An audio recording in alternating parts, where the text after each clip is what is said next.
Welcome to Beyond the Closing Table with Setco Services. In this podcast, we delve into the world of real estate and explore what happens beyond the closing table.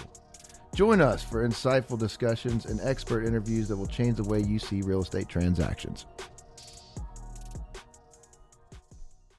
Welcome to Beyond the Closing Table. I'm George Brandon Jr., sponsored by Setco Services. Today, I have Mr. Garrett Carr. What's up, brother? Not much. How are you? Happy to be here. Good. How are you doing? Good. I'm excited. You get to learn about you a little bit, and we'll do that. We'll kick that off and see where this goes. Entrepreneur, author, former military. Where'd you grow up? Sacramento, California. Oh, man. Yeah. California boy. Yeah. There's something a little wrong with you. Then, though. In the city, outside? Kind of a mix of both. So originally from Galt, that's where I spent my first 10 years. Okay. It's actually a small little farm town. It's grown since I've lived there, but it was a small little cow town on the outskirts of Sacramento County. Okay.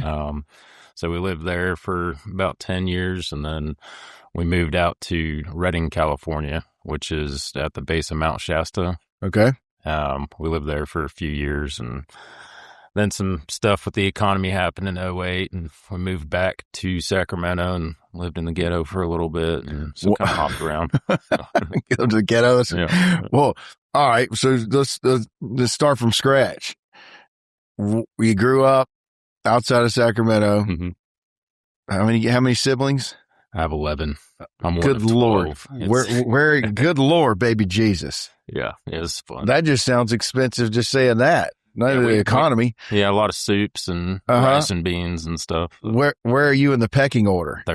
Third. Okay. So you got, what is that? So you got 9 siblings under you. Yes. Good Lord. Yeah. And the youngest. Same parents the whole time? No Brady Bunch deal? My oldest brother has a different dad. Okay. Everybody else, same parents. Okay. Good Lord. God bless your mom. The youngest is still like 17. Okay. It's wild. Yeah. How was that growing up? I mean, it's just like that doesn't, to this day and time, it exists, but it's they make TV shows about that shit now. Yeah. I mean, Super Bad Dozen, that was that was our mascot movie growing up. So we watched that. It was very close to that. Okay. It was fun. It was hectic. With that many kids, you kind of get left to fend for yourselves. Like you form little cliques and stuff, and you all kind of just run around. And it's like Lord of the Flies, but in a family. Yeah. Like parents' attention's divided and stuff. Great parents, but attention gets divided. So you form little cliques, and those cliques get together and play basketball games and stuff on the street. So what sports did you play growing up? My main sport was baseball. So okay. I did a little bit of everything. I did judo. I did Muay Thai. I did baseball for 11 years. Tried football, basketball. So did it all. Yeah. Were you a good student? Yes, actually I was. So on top of the 12-kid family, my mom actually homeschooled most of us for most of that time growing up. So mom sounds like a freaking machine. She's a machine. Yeah. She's still a machine. Okay. Yeah, she's we can talk about her too, but she actually was one of the biggest midwives, had one of the biggest midwifery practices in California before she moved out to Florida and stuff. But that's always been intriguing to me. What does that entail? I'm surprised that you can even do that in California. Maybe you probably can't today, but it's actually one of the best states for practice in that field, which is surprising because of all the regulations and stuff. Right? That's where I was going. Yeah, it's very. So what does a midwife do? So she's essentially an at-home birth coach and delivery specialist. That's what a midwife is. So it's getting all natural. No painkillers, not even Advil. None. Jesus. Yeah, it's like that connecting with nature type birth, which, I mean, to each their own. So it looks, having been present for a few myself with my own kids, I would definitely opt for the give me the shot. Yeah. Okay. So your mom did a bunch. Mm-hmm. Okay. Yeah, she did. She was one of the biggest practices out there. She actually retired, I believe it was 3 years ago, moved out to Florida because we were all out here. And then she got bored and transferred her license to Florida, and now she's starting big things out here in Florida in the Panhandle. Really? Yeah. Oh, mom's here in this area. Yeah, okay. she's out she lives in Milton. Okay. All right. Well, back to California. So you said, till you were 10 and you moved to Redding, which is the base of it. That's not like a wine country area, is it? No, it's not. It's very cowboy-esque. Like it's at the base of Mount Shasta and Mount Lassen. I don't know if you're familiar with Mount Shasta, but I'm not. One of the biggest mountains, tallest mountains in the United States. Okay. So it's higher elevation, super country. Out there we had horses, and I actually bought my own horse when I was 13. Why'd y'all move out there? Business expansion. So my dad was in landscaping. Okay. He was actually doing water features, and through his network and his market research, there was he thought that Redding was actually expanding as far as like build up and homes and stuff. So he split his business, had somebody running it in Sacramento, went up to Redding and was trying to start like a second division branch out. So we went out there for that. And that was 2006, I believe. So business was banging. It was banging. And then the 2008 happened. Yeah. I get it. I'm not making fun. I lived through it too. Yeah. But you're still a young man, right? At this point? Yeah, I believe I think I was 14 at the time, 13 or 14 when we moved out there. Okay. Yeah. So it was. Was it a culture shock from high school, or were you still homeschooled high school? I was still homeschooled. So I actually never went to traditional high school. Really? Yeah, traditional. How'd you chase women?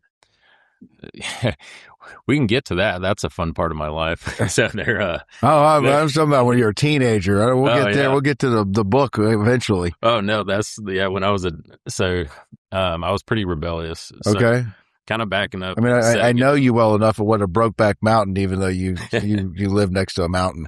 Yeah, that was that was my brother's favorite movie growing up. Okay, so a little bit of an inside joke. But, so I was homeschooled up until about 13 or 14 in Redding. And then I started doing some charter school. I actually worked ahead and was able to test out of high school early. So I graduated high school at 16.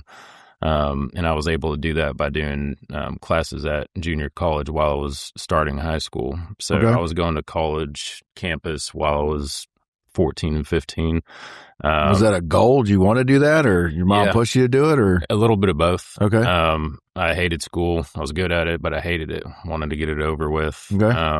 The reason for that is about 13 or 14, I was actually going to work with my dad, and then doing my schoolwork outside of those work hours. So I was trying to make money. Got it. So that was my main driving force to get done with school early.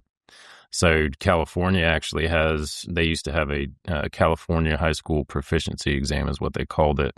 So it's not a GED, it's an actual high school diploma. But what you do is if you meet all the requisites for credits and stuff like that, you go down and take a long test, kind of like the GED test, but higher standards. So passed that at 16 and got my diploma. I continued with college, and then that's where I hit my rebellious streak there. Okay. Got bored, still wanted that social life, was having fun in college. You still living at home?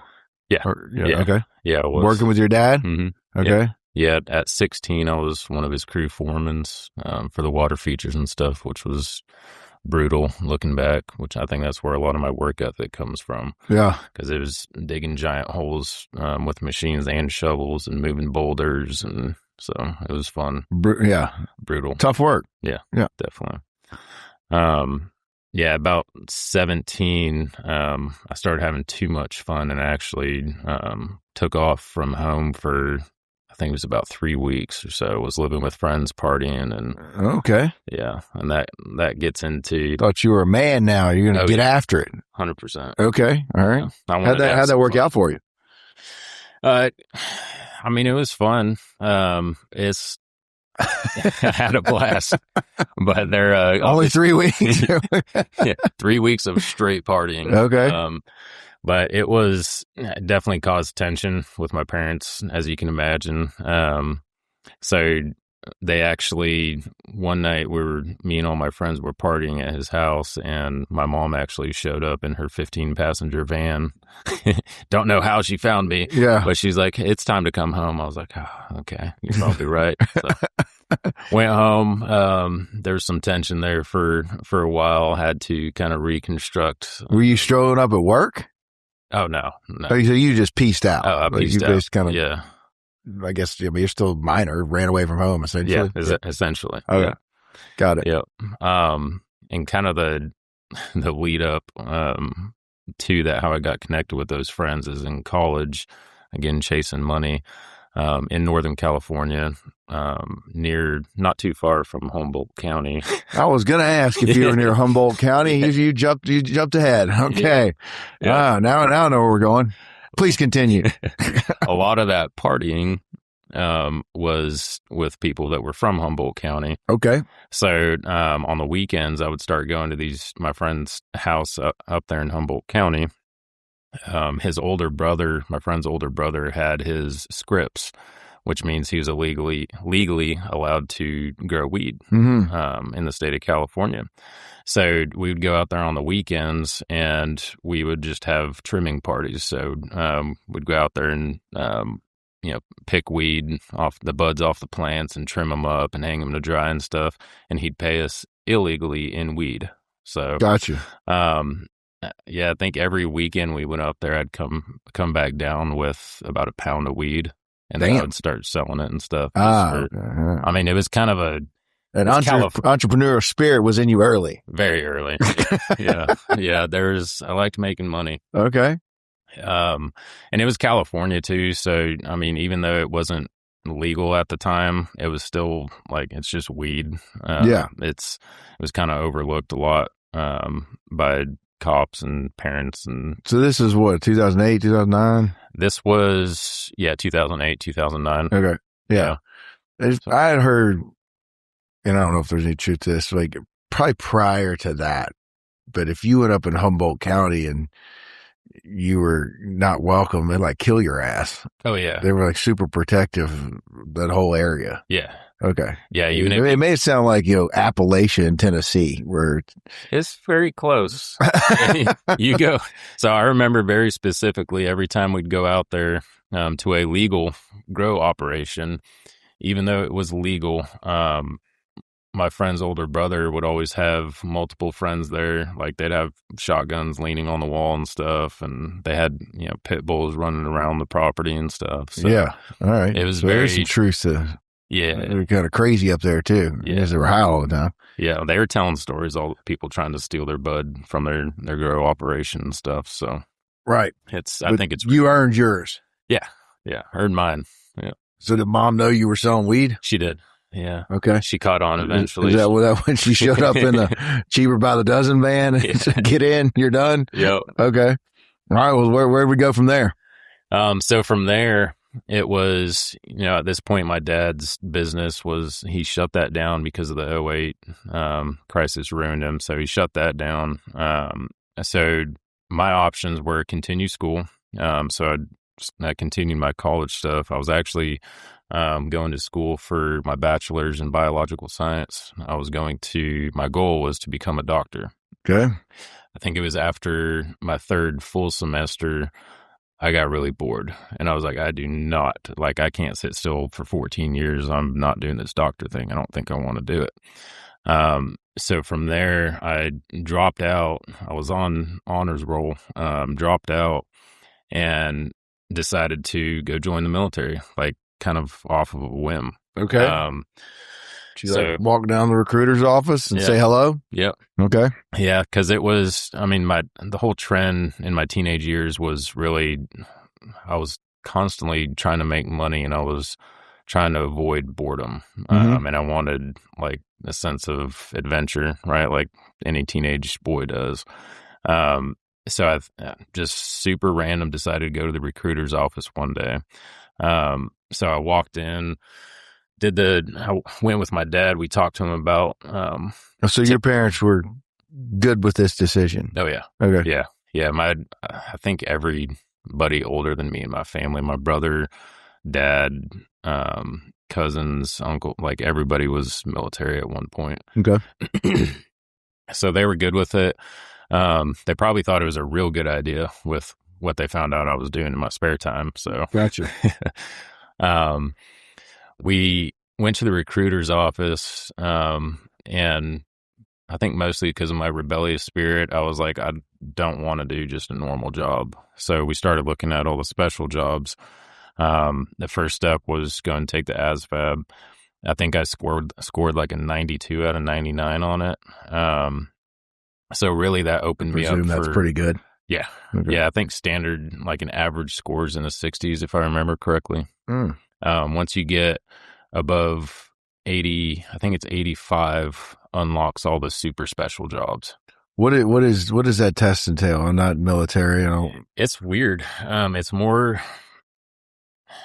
about the ability to think and figure things out. So there's like math and, English, and you got to read paragraphs. So there's all that normal kind of testing, but there's also like specialized testing built just for figuring out what your mental capacity is geared towards. So problem solving, mechanical. So it's a lot of weird stuff that you don't learn in school. It's really just, they're trying to build a profile of what your traits are. Okay. On top of how smart you are. Got it. But I thought it was pretty easy. So I went, and after I took that, it opened me up for all the special jobs. So now the recruiters are trying to push the PJ, the SSTs, so the linguist stuff. So actually, at first, I went and took the PASS test, which is the PJ pre-qualifier test, to be able to sign up for that job. So tell us, what is a PJ? So PJ is a pararescue man in the Air Force. So it's like the cream of the crop of the battlefield airmen. That's what the Air Force calls them. So in special operations, your pararescue man in the Air Force is the one that goes in and rescues all of the SEALs, rescues all of the Delta Force, rescues, like they're an airborne combat medic that's like very highly skilled in combat and stuff like that. Think you pick the Air Force? Mostly recommendations from family members. Okay. I think my dad was the only one in the Air Force, but everybody else was Army, Marines, Navy, and all of them were like, our branches sucked. The food sucks. The living situations suck. The deployments suck. So if you're going to go in the Air Force. Because of food and living? Yeah. That's what it came down to. First time I've heard that, but all right. Yeah. I guess probably this sounds like a decision I would make. Yeah. But I think the biggest influence on that was probably my older brother. Him and his wife were both Army. They joined 04, 05. Right.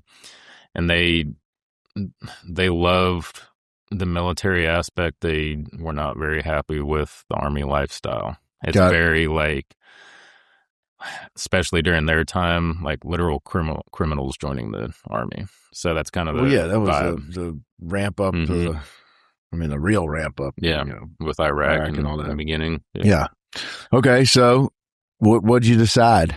So I passed the initial screening for pararescue, which doesn't really mean anything. That doesn't mean I would have passed the training. I think I would have, because it's more about mental fortitude than anything else, as long as you don't get hurt.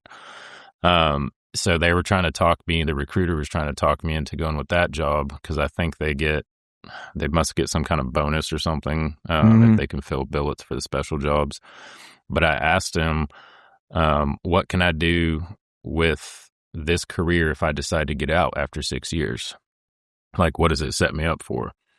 And really the only answer was, you can be an EMT. Like, you'll have certifications to be an EMT. And I'm sitting there at 17 years old thinking, like, I don't want to be, if I decide to get out, I don't want to start over. Like, I can be an EMT making $35,000 a year. Yeah. Like, sounds terrible. What other jobs do you got?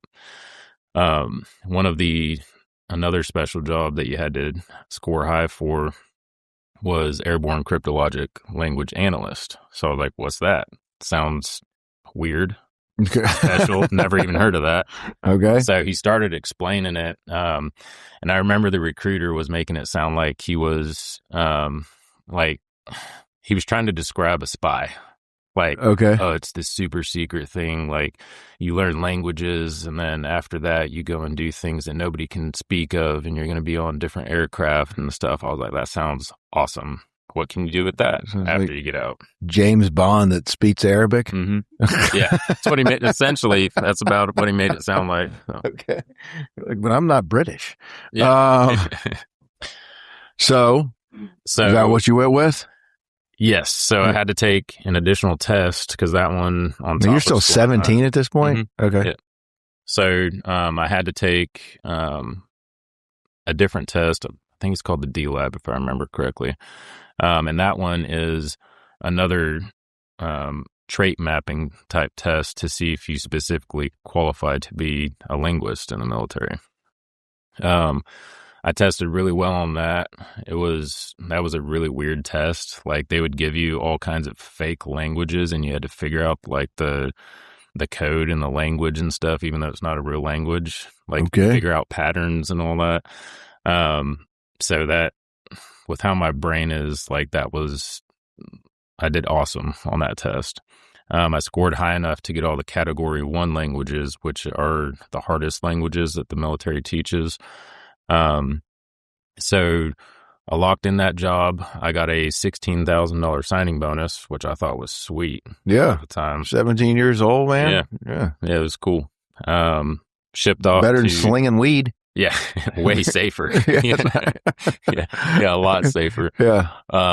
So I went to basic training, got my language selection.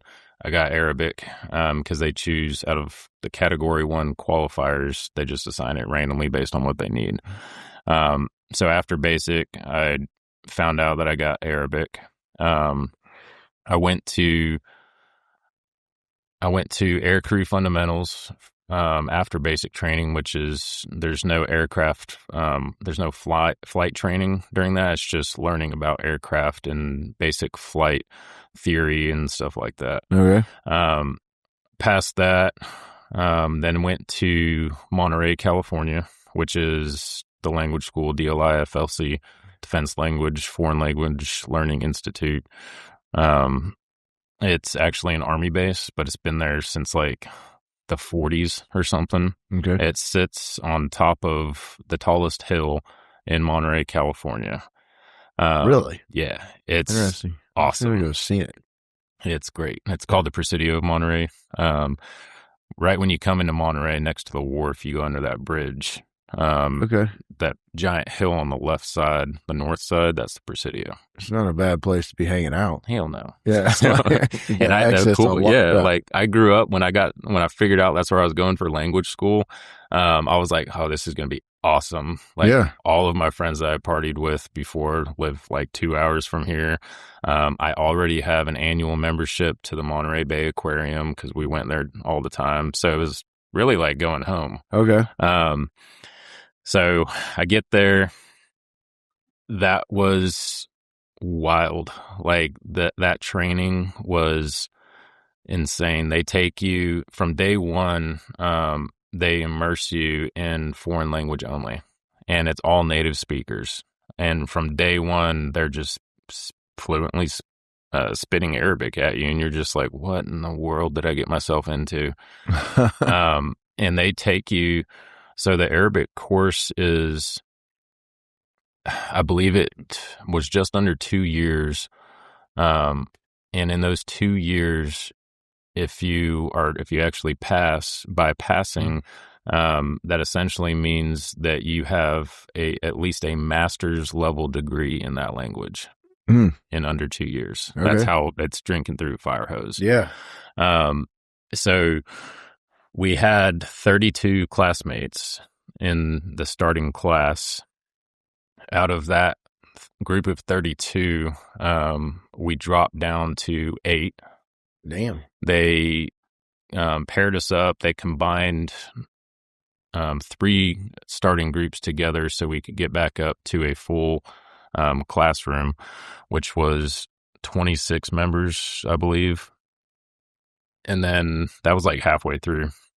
So they weeded out, no pun intended. Oh, it's not even weeding out. Like 70%. We had 86% dropout rate. Damn. So it was hard. So I just imagine the Navy SEALs, the training, the ringing the bell, but y'all are just doing it with language. Yeah. Really, that's it's like, some people just not show back up. Even though they're in, I mean, they're enlisted, right? They're enlisted, so they have to show up. So everybody that dropped out was because they straight up failed. Like, so they got pulled out. Kicked out. Yeah, you get kicked out and you get assigned some random job in the Air Force and you go redo training. So you're starting over if you flunk out. So it was, we had at like 86 or 87% dropout rate. Damn. Were there any Middle Eastern people? Like, was it all white boys from Northern California? Oh yeah, it was all white boys from all over the country. Yeah, some corn-fed dude from Nebraska trying to speak Arabic. I don't know why that seems funny to me. It's hilarious. So one of my best friends, still to this day, he lives out in Freeport. His name's Josh. So me and him deployed together. Both of our first deployments were together, and I'll tell you about that. But he's from Georgia, Macon, Georgia, and he has a strong Georgia accent. Yeah, I know Macon. Yeah, for sure. I'll bet. He's speaking Arabic. It's got to be hilarious. It was funny. Nobody could. But he passed, right? He passed. Yeah, okay. All right. Yep. All right. So how was it? You just brutal or just...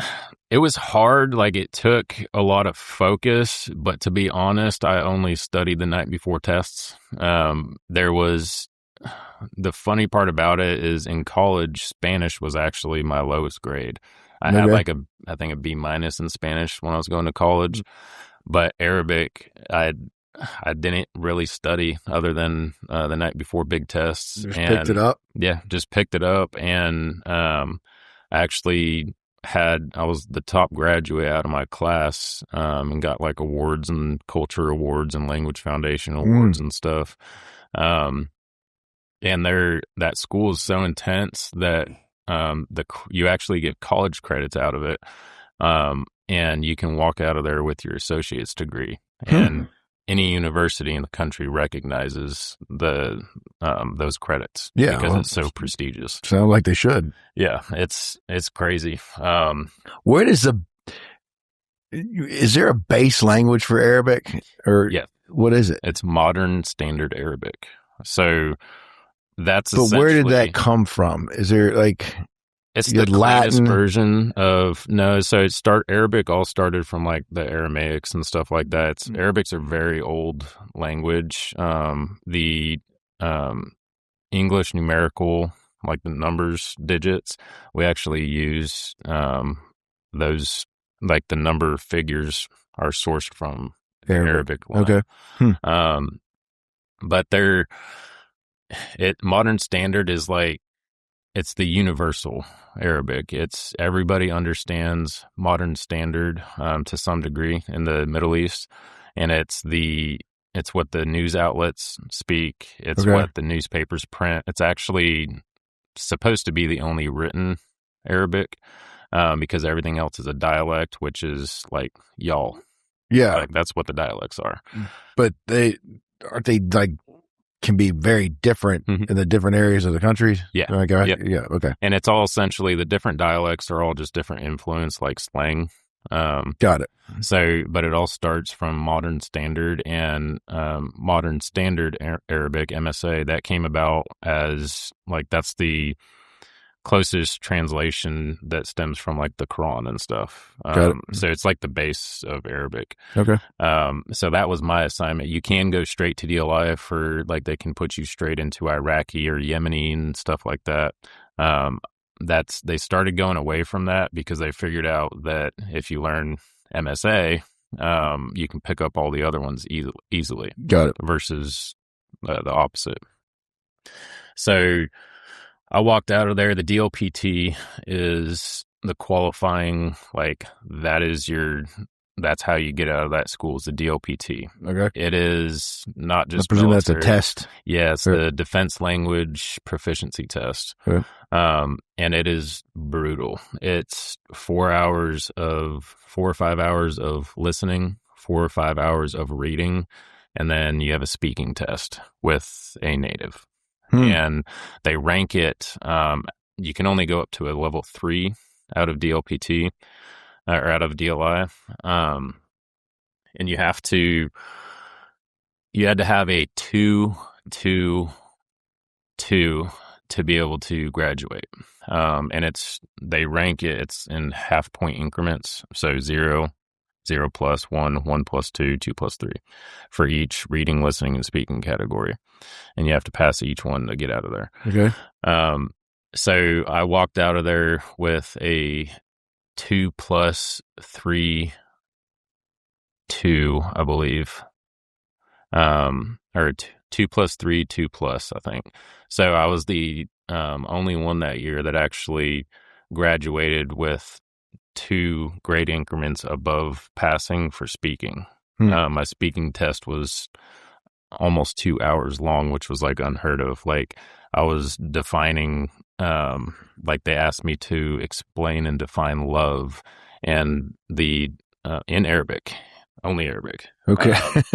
And like go through and explain the geopolitical situation in Syria at the time in Arabic. And like so to get to that score out of there, you have to be able to use idioms and speak just like a native would.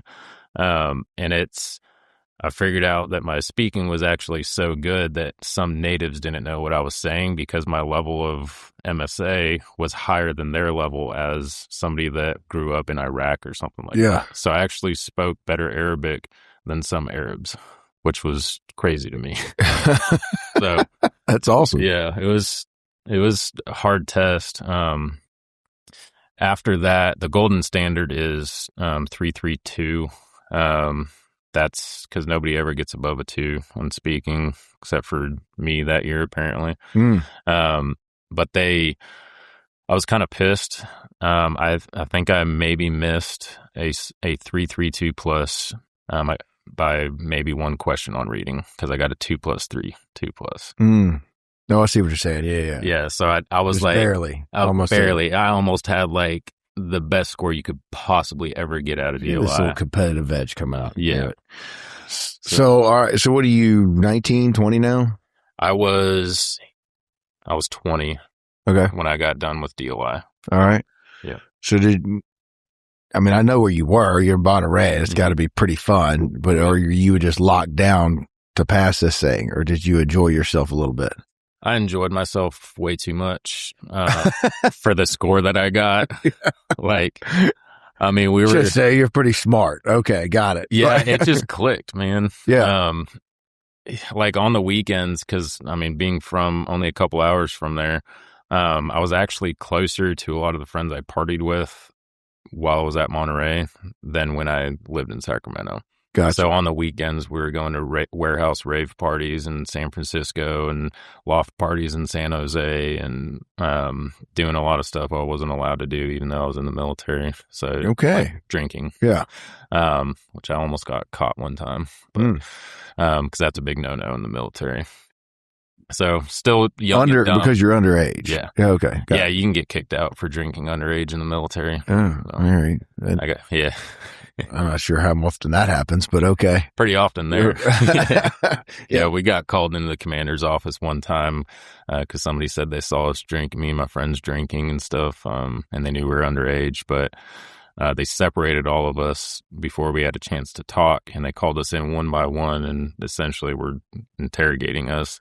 And the awesome part is our friend group was so close that even though we didn't have any prep time, we walked out of there and we had all individually told the same exact story. So we all got out of it scot-free. But after that, I was like, okay, we should probably stop messing around so much. Get the boot. Yeah. So where'd you go after language school? After language school, went to survival training, SEER. Okay. So SEER stands for survival, evasion, resistance, and escape. Yeah. Survival, evasion, resistance, and escape. Yeah. So that was in Spokane, Washington. So you get put in a box and shit beat out of you? Oh, yeah. Okay. Yeah. Good stuff. It's a great time. Spokane. Is it? I thought, there's one on the East Coast, right? It's at Camp Lejeune or done out of there, somewhere around there. I think there's like I think one of the other branches maybe has some This sort of... is the Marine one. Yeah. I think there is one on the East Coast somewhere. Okay. But the main one is in Spokane, Washington, is run by the Air Force. But I think some of the other branches go there as well.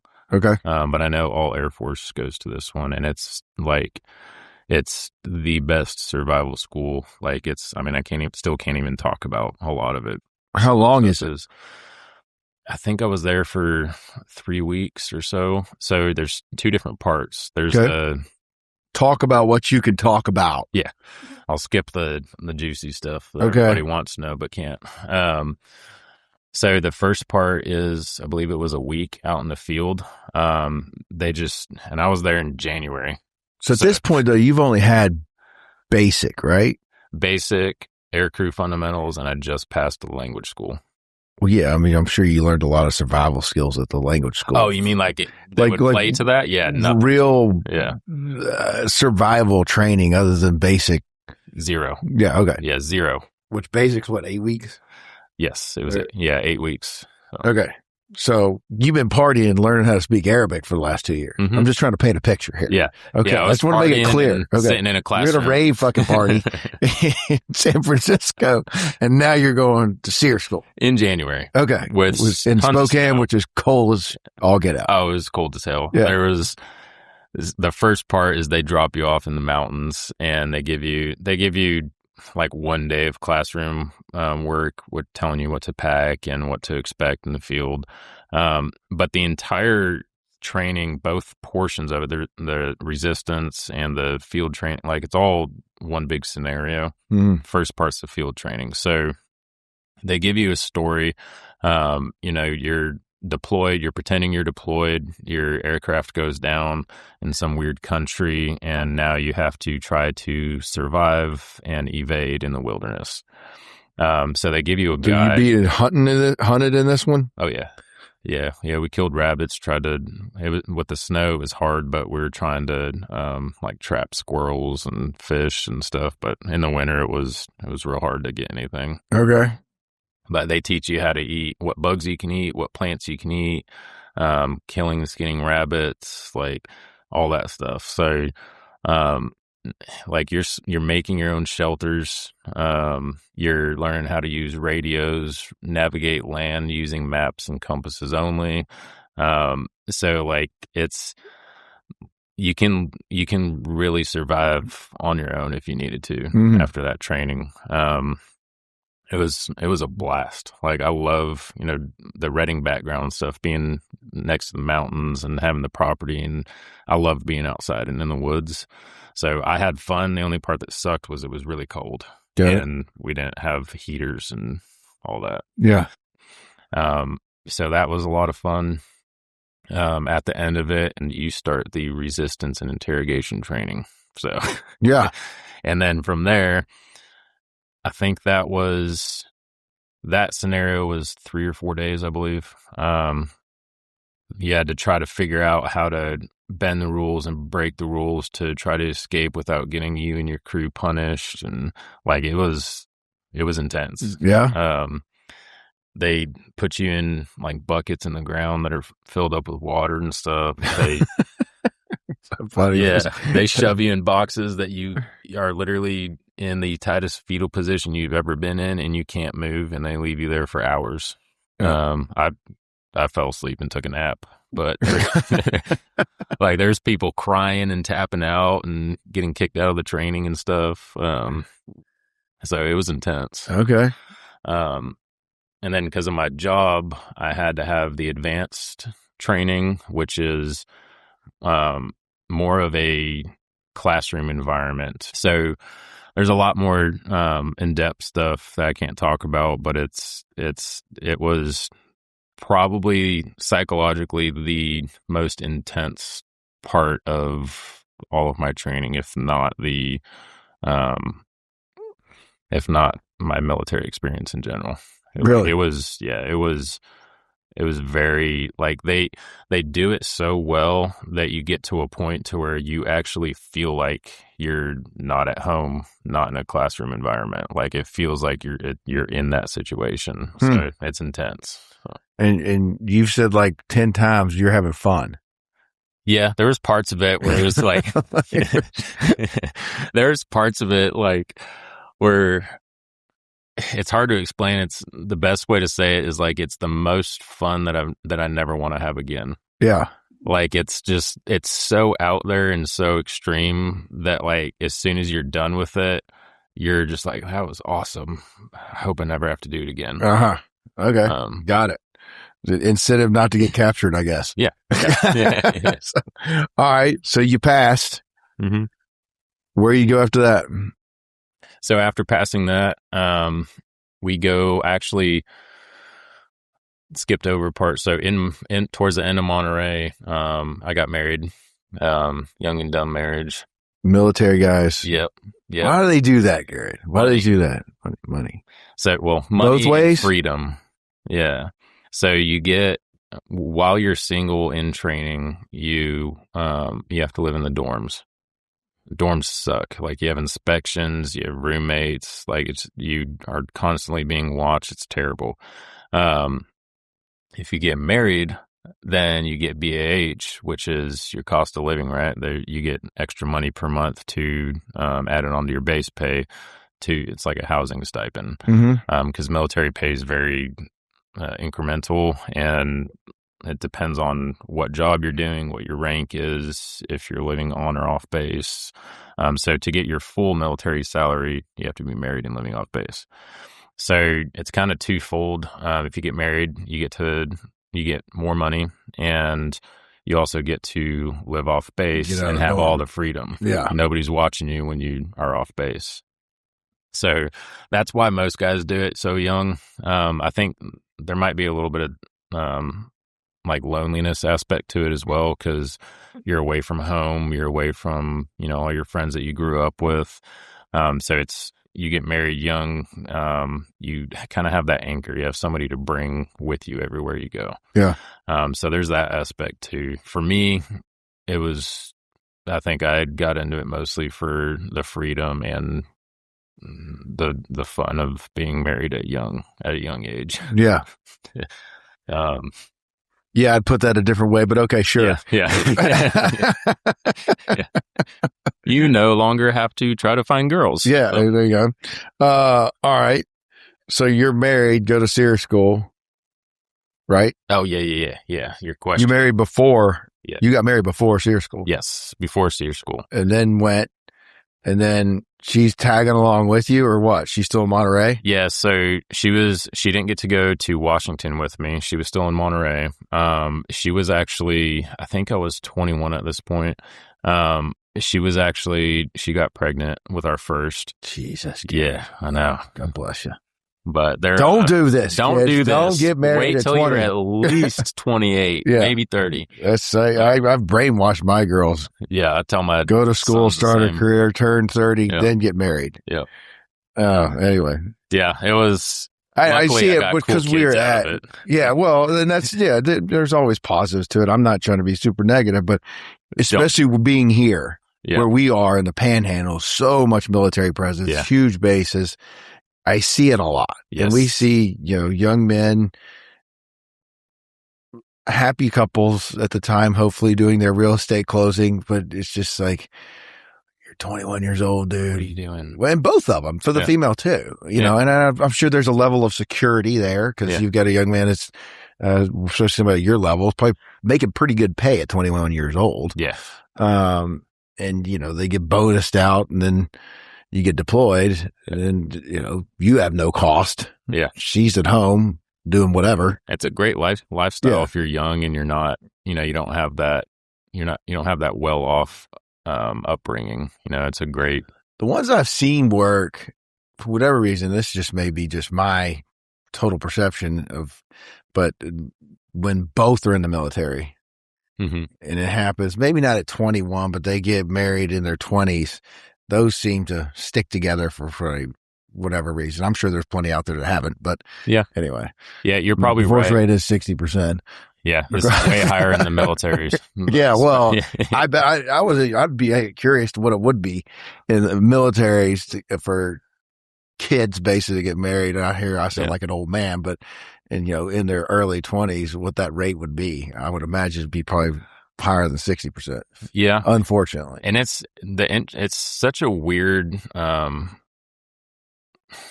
Like the military has its own society, like its own environment. And even inside the military, there's like subsects. And what's interesting is the divorce rate in the military I don't know the number, but it's got to be higher. Because like out of all my enlisted friends, like I only know a couple that never got divorced. Almost everybody has gone through divorce or never married. Starter marriage.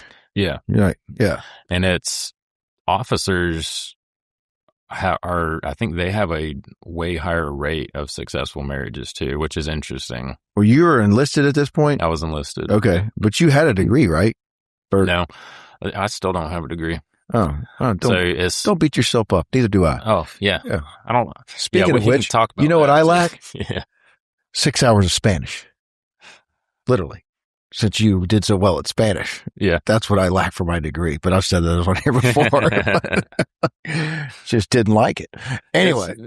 So you don't have a degree either? No. See, and I have like 180 hours at Old Best. Yeah, I started a company, a year and a half before I left. So it was like you, I didn't necessarily,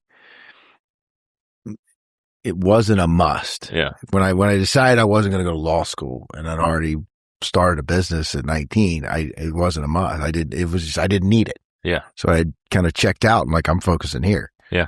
Like I was making money. Yeah. And I could do this. My mindset was, it's always been like school's kind of a waste of time for me because I'm not doing the doctor thing, right? Like, why do I need to sit in school? And I believe that wholeheartedly today. Unless you're going to be a next level professional, attorney, doctor, therapist, whatever, and it doesn't even take 4 years. But I don't know if I'd support the expense short of social development. Yeah. And going away. Yeah, 100%. It's ridiculously expensive. It's expensive, and I think even now, so I actually, I got accepted to Penn State just because I was bored and this was recent, I think last year. You got accepted to Penn State last year? Yeah, yeah. So I was about to make a Sandusky joke, but so I didn't realize it was a year ago, but go ahead. Yeah, and that's like, I was kind of, this is after I really like retired from real estate, and it's like, I was just like, well, it's been like a year. I'm kind of getting bored. What's next? I was like, I got my GI Bill. What can I go waste this on? So you can still use that? Mm-hmm. Yeah, you have 10 years to use it after separation. We'll come back. Yeah. All right. Back to, you're married. You just got your ass kicked, but you're happy in SEER school. Where are you going? Where they send you? Yep. So, because my wife at the time was pregnant, I actually worked it out. Talked to the military instructors, worked it out to where instead of reporting to my first duty station, because my wife was due soon, I actually went back to Monterey because that was technically still my duty station because it was long-term. SEER school was a temporary assignment. So technically I still belonged to Monterey at the time. So instead of getting my new orders to my first base, worked it out to where I could go back to Monterey for about 2 months while we had our first kid. So I went back there and I was really just doing casual duty, which is manning the front desk and stuff, just hanging out for 2 months while my wife had the baby. And then after that, we got our orders to Candid Air Force Base, New Mexico. That was my first duty station. What's there? Nothing. Okay. What were you doing? Talking to the Iraqis that were, there? I don't know. What are you using the skill set for? So Cannon Air Force Base is, it's the other AFSOC base in the United States. There's Hurlburt and there's Cannon. Okay. Those are the two main ones. So Cannon they're trying to build up Cannon to build up the AFSOC presence there. So I went there. The AFSOC stands for Air Force Special Operations Command. So there's two here, right? There's just one. Yeah. Hurlburt. Yeah, I know Hurlburt, but then it's not just, is it just AFSOC or isn't, or is it all It's just AFSOC. I mean, Hurlburt? There's different commands that are a few that are there to like support, but it's a AFSOC base, so everybody there is assigned to an AFSOC mission. I thought it was what am I looking for? Joint. It's not joint here? No. Oh, okay. No. My bad. Yeah. Okay. I'll shut up. Yeah, it's very, so Hurlburt and Cannon are the two only like strictly AFSOC bases in the United States. Okay. There's some stuff in Tampa, but that's like SOCOM, like command level special operations. There's some joint stuff there. There's, there you have different branches around here, like Duke's got Green Berets, and but Hurlburt's just AFSOC. Gotcha. So Cannon Air Force Base, I got there, which, by the way, my job, I totally skipped over this. The job I signed up for and went to language school for and all that was a traditional airborne cryptologic language analyst. That's not AFSOC. While I was finishing up at DOI, I got selected for special operations. So, because you were a smart young man, or you're a little crazy because you put you in a box and you fell asleep? I honestly have no idea why I got, or how. So you just wasn't a selection, or you just got told? Just got told. Okay. Got it. So I went when I got the orders to Cannon, that's when I got my special operations orders. So from there, what you do in our training pipeline is that's where you do your actual job qualification. So the entire 2.5 years of training that I just completed was just for the basic job level knowledge, right? So once I got to Cannon, that's where my job qualifications as a special operations airborne linguist, that's where that took place. In special operations, it's called a direct support operator, not a airborne cryptologic language analyst. The difference is a traditional Air Force linguist, airborne linguist, they fly on planes like the RC-135 Rivet Joint, and it's really just NSA on a plane. There's 30 linguists on there, and you're doing like NSA type stuff. In special operations, it's different. You're one deep with your team, with your crew. You can get, my first qualification was on the AC-130W Whiskey gunship. So on the gunship, I'm the only linguist on there, and we don't have to fly with them. Like, they can fly without us. So on the gunships, my first qualification, my job is threat warning. So we're sitting on there as a linguist, and we're helping with the gunship mission, going schwacking terrorists. Okay. I think we're the only job in the Air Force that's allowed to be universally qualified on aircraft, meaning we can fly on multiple aircraft any given day as long as we've done our qualification for it. So I was qualified on the AFSOC slick C1, or not slick, but mobility C-130s. I was qualified on multiple gunships. So it was a lot of fun. I deployed 6 times, like full length deployments, and then just tons of little trips all the time. After Cannon, I got stationed in Mildenhall, England. It's another special operations base out there. Okay. I was there for 3 years. That was awesome. Got to travel all over Europe. Still married at this point? Yeah.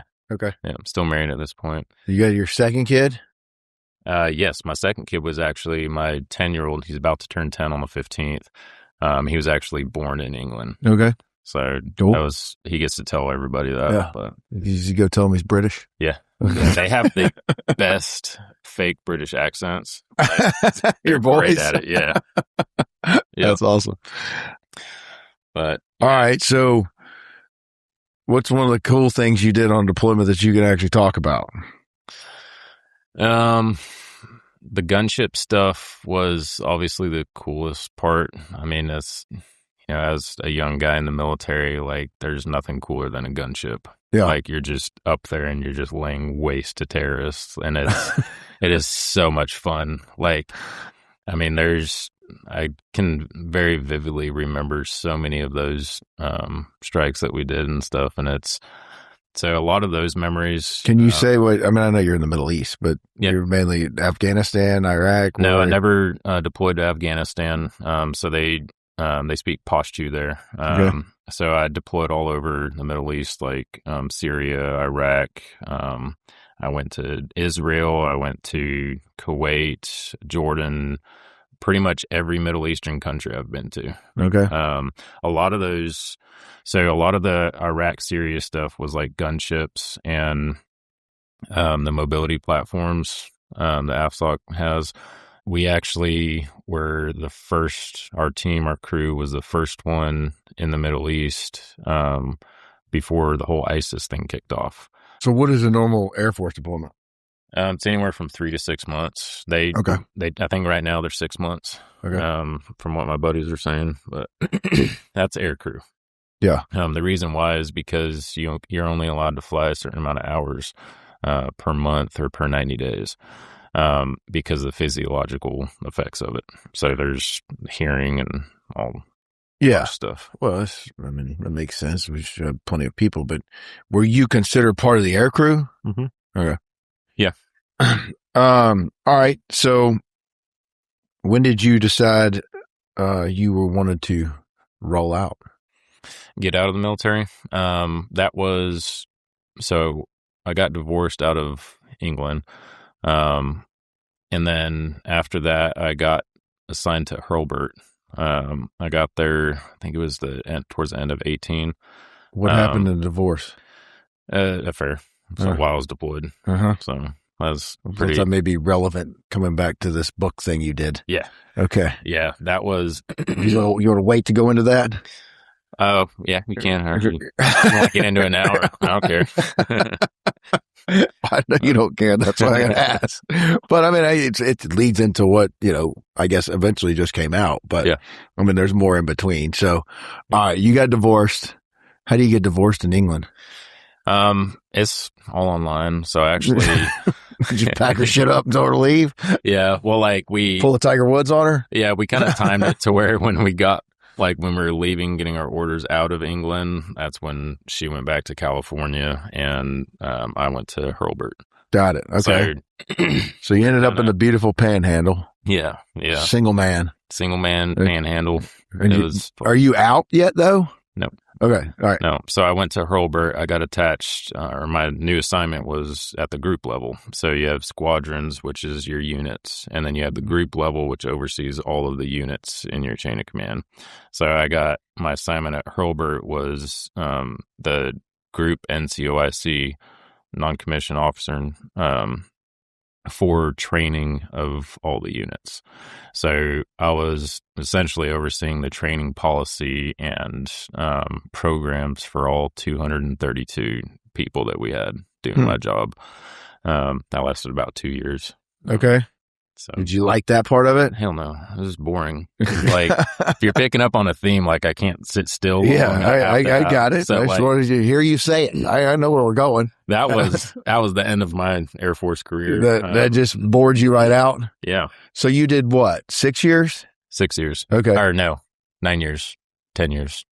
Sorry, my initial enlistment was 6 years, and then my total enlistment, I re-enlisted once and got out. It's technically 9 years when I stopped active duty because of they have a program where you can still be active duty while you're doing a civilian job at the end of your term. Uh-huh. That's new.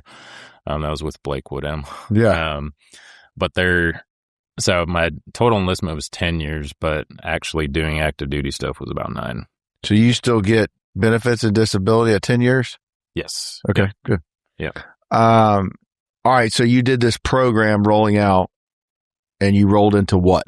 Real estate. Okay. Yeah. So you're in the panhandle of Florida, baby. It's real estate heaven. And it's booming. Yeah.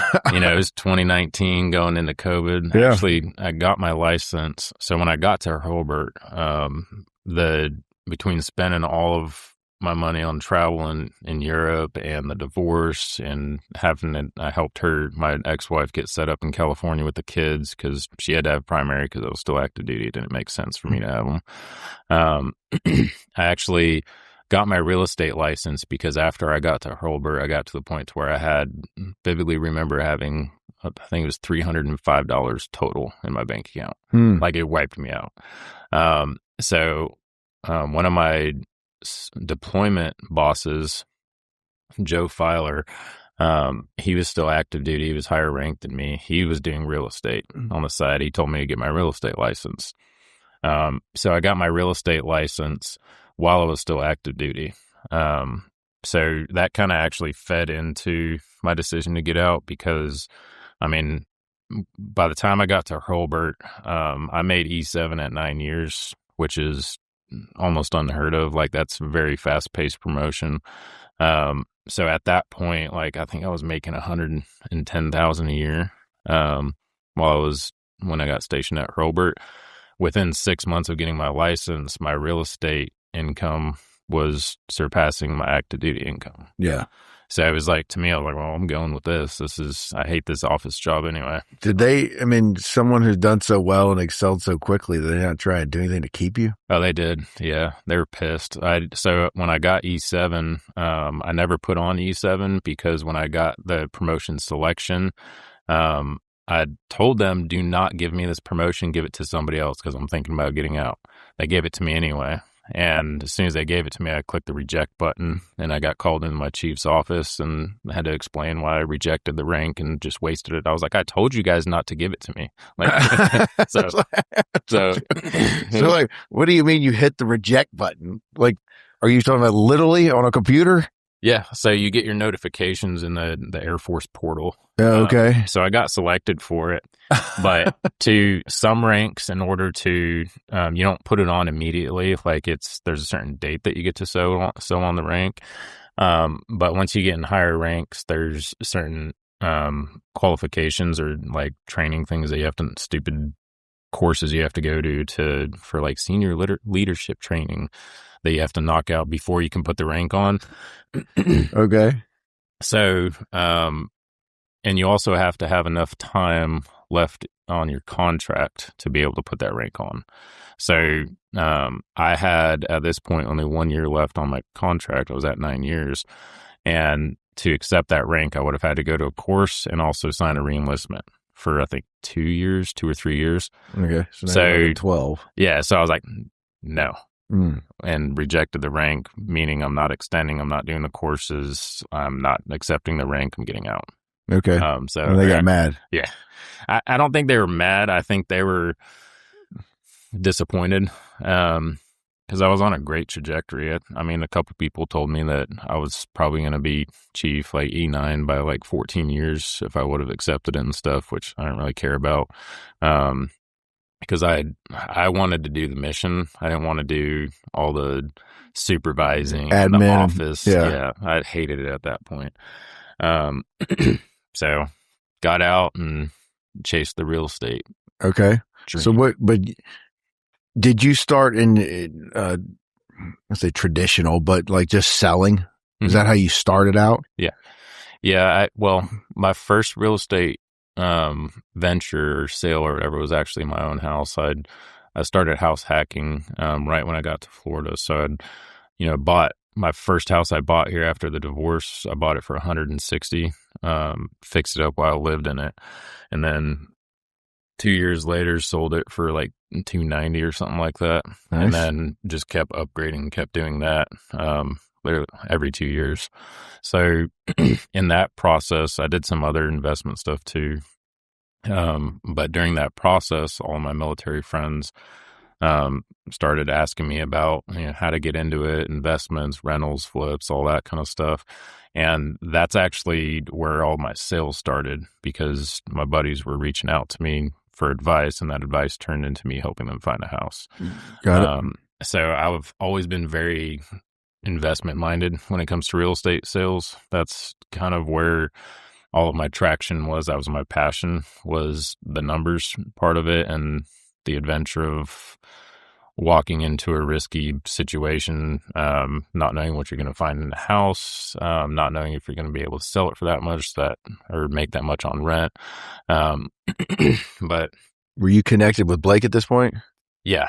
Okay. Yeah. Me and Blake's relationship was, so I got introduced to him specifically to try to do this transition program the military had.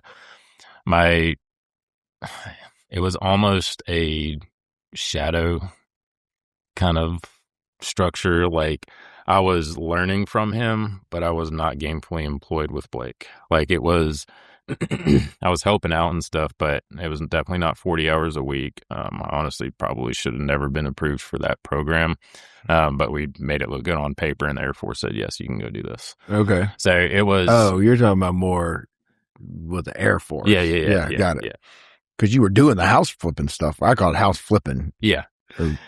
Yeah. And so with Blake, I was on his lead side. So I was helping with converting leads, and doing like the sales side of it and stuff, and learning about he was teaching me like the wholesaling model, and, all the software that they use and how they find those leads and stuff. So I did learn all that from Blake. Because he stayed in up until recently. Yeah, I think he just got out because he was in England. Yeah, trying to run things and whatever. I mean, I had him on here too. Yeah, has his dropped? Yeah. All right.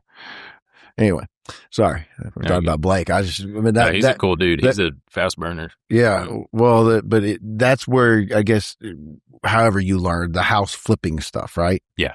Okay. Yeah, and that's where I learned all the creative side of real estate. Okay.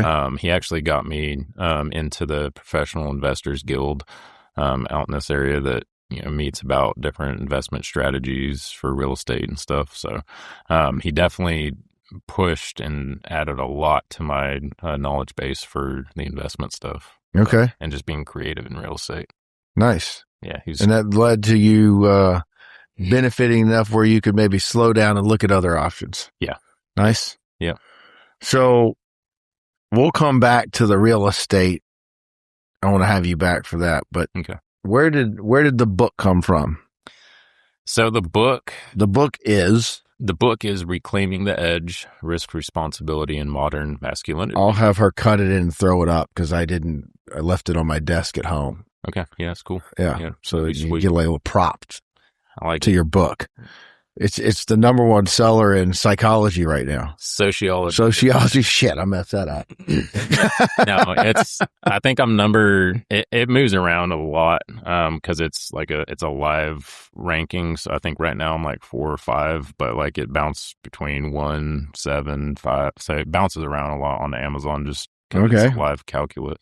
Well, it clearly went to number 1 when I purchased it. Yes. But anyway, that's a whole nother thing. So, all right, you randomly we're doing some business together and said, George, I wrote a book. I'm like, oh no shit. Okay. Yeah. Good job, Garrett. What's it about? Where did this come from? Definitely you did. Literally like on a Saturday, like, hey, check it out. I'm number 1 on Amazon. Yeah. Like this just dropped last week. You never mentioned it. I think I texted you. Oops. Yeah. All right. So where'd the book come from? So my biggest blessing and curse is my mind never shuts off. Mm-hmm. No matter, it doesn't matter how big or how small something is during the day. Like I constantly reflect on everything. My brain just never stops. So I bring that up because throughout the later years of my military career, my transition, the divorce, getting out and trying to figure out civilian life, I did a lot of reflecting and like tuning of my mind and stuff for that adjustment period, right? And throughout that, like I would do journaling and just to essentially for myself, like it was, my current wife doesn't even know that I had the journaling notes until I was like, I'm writing a book. So it's always been very, very private. The decision to turn it into a book was the second, I think it was last September of 25 or so. I started writing it, and turning those notes into a book and then expanding on it. And what pushed me to do that is, really it was, I had just retired from real estate, and I was noticing that I was getting bored again. So, during that time that I was getting bored again, I had also been talking to other veteran friends that were not doing so well, making bad decisions. My younger brothers, they're 21, 22. They were kind of disappointing me a lot with how they were going about turning into men. Because our dad's no longer in the picture. So he's kind of been out of it for a while. There's a bunch of drama there. So our family structure is, because there's so many of us and that age gap is so wide, the older ones tend to be like kind of the nucleus of the family. So I was actually helping my younger brothers get a renovation company going. It's doing real well. Like the first year, hundreds of thousands of dollars and stuff. And I turned the whole goal, and I told them that from the beginning was, I'll get you guys trained. I'll get you going in my network for real estate. Brilliant business model. Took off instantly, got them trained, got them set up, handed it over to them. And like within 6 months, they shut it down because they didn't want the responsibility. So, there was really... Where were they? Are they in Florida? Yeah, they were out here in Navarre. Okay. Renovate Equity. So it was actually, somebody's going to use this business model, and they should, because it's brilliant, but I don't have time for it. It was doing cosmetic renovations for listings and purchases of real estate, and we came up with a model to get paid at closing for those renovations. And it unlocked an entire new category of renovation work because most people don't have the cash laying around, right? Yeah. So Makes sense. We're marketing to agents, and getting referred to the agents' clients to, replace flooring, cabinets, painting, stuff like that in houses in preparation for sale. So, and we had an appreciation share equity share model where, if they decided to pay us at closing, we would get the cost of the work plus a percentage of the proceeds they made on the sale for financing it. So that's the model we were running on, and they just lack of initiative, lack of responsibility. Sounds brilliant for that market. Oh, it was great. Like if I had the time to run that and I wanted to run that, like there's no doubt in my mind it'd be $10 million a year, like within a couple of years. We'll talk about that offline. Yeah. Okay, so your younger brothers, I guess, just if I'm hearing you right, their drive, passion for hard work is just not there. Yeah, they don't have that. I mean, I hate to just call it masculinity, but they don't have that masculine edge that exists in most of the older generation, like the 30 to 50 year group, or even beyond that, right? So it's just that, it's that softness, right? It's that lack of wanting things in life, that lack of going out and seeking things. So between what I was dealing with in transition, my notes on that, and then seeing a lot of my veteran buddies struggle, which I had a couple friends that committed suicide and stuff after they got out.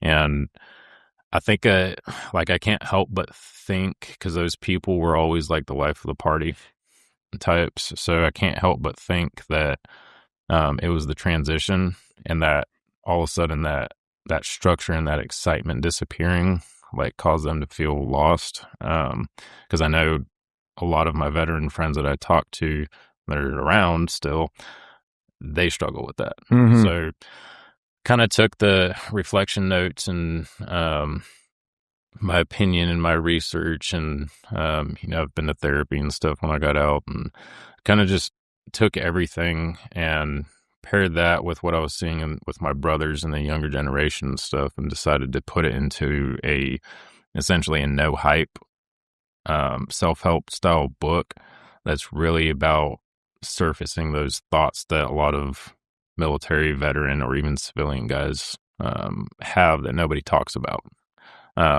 in the open. Like we have private conversations about them, right? But I notice a lot of it doesn't even get talked about in therapy. Like, I think it's hard for them to talk about it, period. Yeah. Because they feel maybe that it's not masculine to do. Mm-hmm. Yeah. Yeah. Yeah. And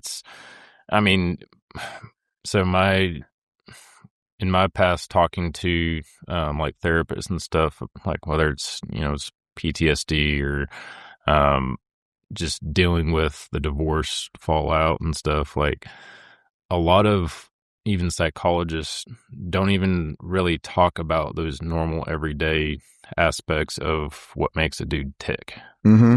And it's like, it's just seemed like a big gap from my experience and talking to all the people that all my friends and stuff. So you said you mentioned PTSD, and I think that probably plays a factor, but the military exit rate and then the suicide is like just unfortunately through the roof. It's like, I don't know, every 17 minutes or something. I've heard different stats, but just some of the now, I guess, recently opened up. We've talked about this offline, like ayahuasca in some cases, or ibogaine that's now being tested that could just, 12-hour treatment. That's a psychedelic, but it's evidently, I haven't done it. I would like to, but it's evidently not a fun experience. Not like some getting high party experience. Like it's supposedly just miserable, but works instantly. I told you, Sean Ryan talks about this. He did it several years ago and hasn't drank a drop since, but he was pounding a bottle a day. Yeah.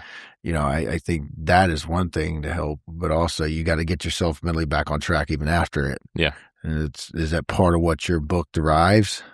So, yes, because one thing I don't know if a lot of civilian counterparts know about it, but in the military, especially special operations environment, you have so much support while you're active duty. Like they have psychologists assigned to your unit. They have family help groups that are assigned to your unit, like all licensed professionals. Mm-hmm. They have different programs for reintegrating when you get back from deployment. Like the military does such great work with vets, with active duty. Active duty. Yeah.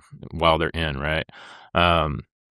But once you transition out, you have the VA. It's not user friendly. It's gotten a lot better, but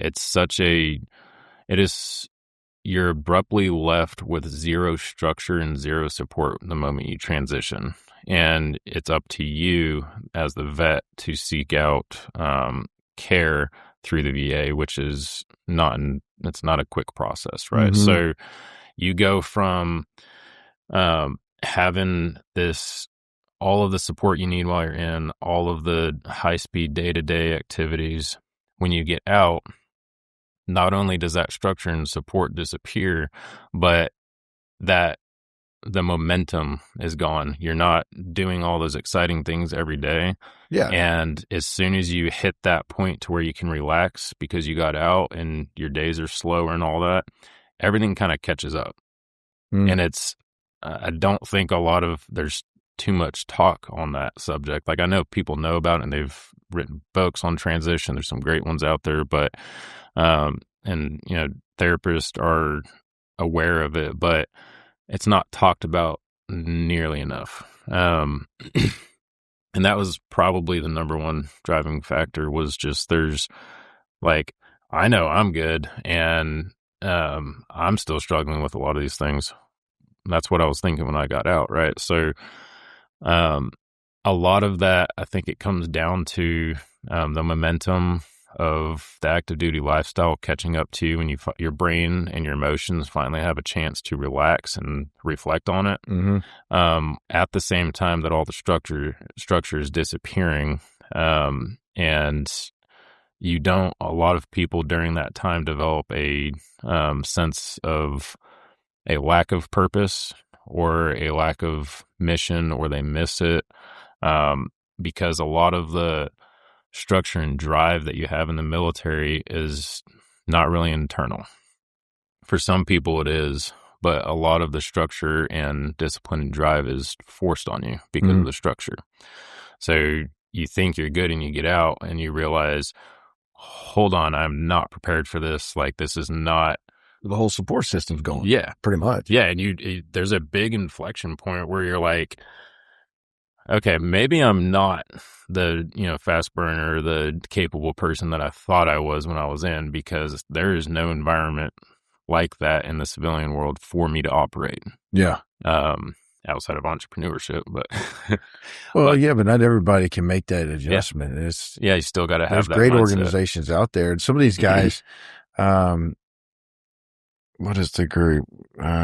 We support one here that does peers. Forgive me, but it's specifically to special forces transitions, and I think it's so soft. But if you look at these guys' resumes, their accomplishments are freaking amazing. Yeah. They're 3 pages long. They've got all this training. They've done all these things and leadership. But I can't put them in a place in a title company. Yeah. It just, if I look at it, it just doesn't make sense. Yeah. They could have put it as a leadership role. Yeah. But you also, there's only so many of those. Well, but if a lot of the guys have worked their way up to look at purely financial. You kind of hit on it. You can start in the military as a E1 or whatever, and you can see what your pay will be if you're a general. Yeah. Today, what it would be.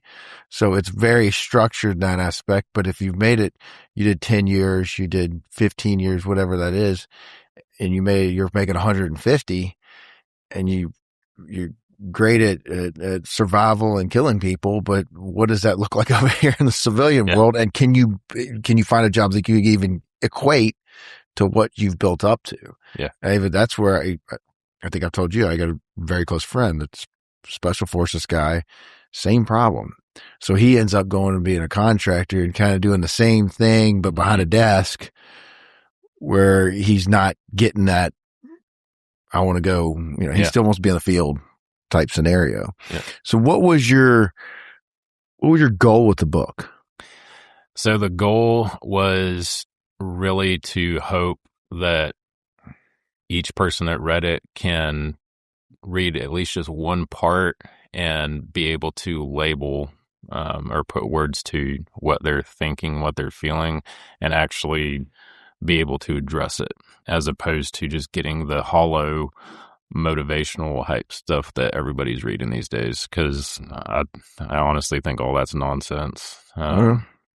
So it's really just to cause people to be able to reflect and identify what's going on, and that really what it is they need to instill their own discipline. They need to stop laying around and being comfortable and take those risks, get active again, and actually have a little bit of danger in their life, whatever that looks like. And it's specifically written for men because I think there's a lot happening in society right now, especially with the younger generation, where that everybody's trying to mute the toxic masculinity and all that stuff, which I think masculinity doesn't look loud. I don't think it looks, it's not that bravado. I think it's more about capability. Yeah, real masculinity. Yeah. Yeah. And it's being able to develop capability and be able to, fine tune your ability to take calculated risk and all. Like, that's what makes guys tick, right? And I think a side effect of all the social media and all of the social conflicts going on and stuff, I think it's muting masculinity, but really what it's doing is it's causing people, I think, to just kind of just be quiet on the inside too.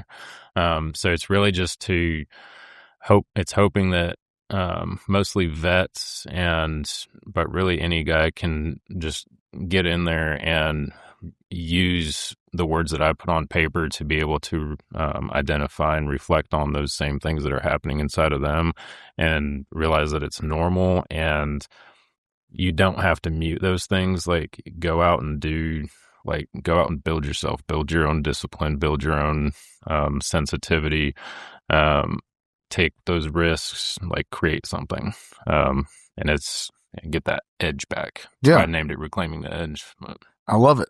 Yeah. Reclaiming the Edge by Garrett Carr. Yep. #1 on Amazon. Sociology. Oh, look, hey, if you help one guy, you've accomplished something, yeah. you know, and I think you'll probably help many more getting it out there. I know you're not out doing a book tour, but at the same time, hopefully somebody hears this and just goes and reads it. Yeah. I gave the one I got, since you gave me one, to Matt in my office, who, you know, we used to work with Blake. Nice. So I said, read this. Garrett wrote it. I appreciate that. Yeah. Well, I'm seriously, you never know who he may pass it on to somebody and help. Yeah. If you got veterans out there that are struggling, we know they're out there, and hopefully more helps come. I mean, if anybody we help our veterans, the VA's improved, but there's still a lot of work to be done. And these guys sacrifice so much for us. So I'm going to have you back to talk about the next phase of your life, because we've been going at it for some time now. And we'll talk about the next venture when you come back next time. Is that cool? That's cool. All right. You agree? Yeah. I appreciate you sharing. Yeah. It was fun. Absolutely. Thanks for having me on. Have a good one, Garrett. Bye, y'all.